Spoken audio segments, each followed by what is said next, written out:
In a game that featured a combined 11 field goal attempts, the Wildcats outgained Northwestern State by 127 yards under the command of redshirt freshman Luke Anthony in his first career start.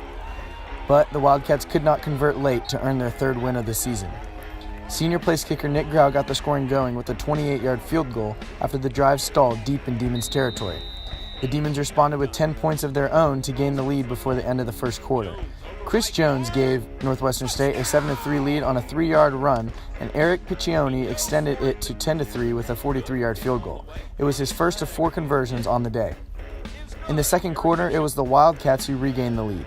Anthony found senior Carl Whitley from 6 yards out to cap a 4-play 50-yard drive for ACU and tie the game at 10. The touchdown pass was Anthony's 5th of the season, but his first coming in the first half. Anthony dazzled in his first career start, going 29 for 45 with 345 yards. Anthony added to his impressive day on the next drive with a 34-yard pass to Whitley in the right corner of the end zone to give ACU a 17-10 lead with 9 minutes left in the half. Whitley finished the day with 68 yards receiving and was on the receiving end of both of Anthony's touchdowns.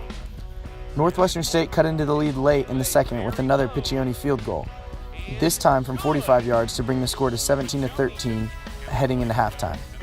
On the opening drive of the second half, the Demons took advantage of a good field position, and after a big run by Jones, Caleb Fletcher capped off the drive from 14 yards out and took back the lead for Northwestern State at 20-17.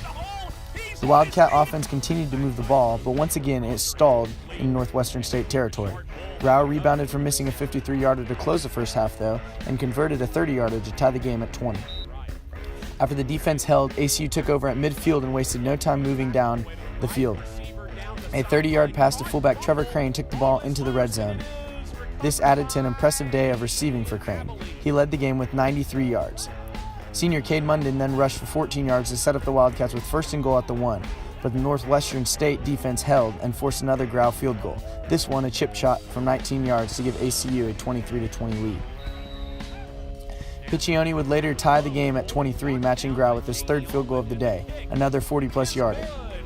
After ACU could not convert on 44 and 48-yard field goal attempts on its next 2 drives, the teams headed to overtime, each for the first time this year. The Demons started with the ball but could not get a first down against the ACU defense. Fortunately, Piccione continued his impressive day and finished a perfect 4 for 4 with a 39-yarder to put NSU ahead 26-23. On the second play of ACU's possession, Whitley took an Anthony pass into the end zone, but a penalty brought the ball back to the 32-yard line, and the Wildcats were eventually forced into a 34-yard attempt. After missing 2 in the fourth quarter from 40-plus, Grau pushed the field goal wide right, and the Demons snuck away with the 26-23 victory. The loss drops ACU to 2-7 and leaves them with the top 2 teams in the conference on its schedule in Sam Houston State and Central Arkansas.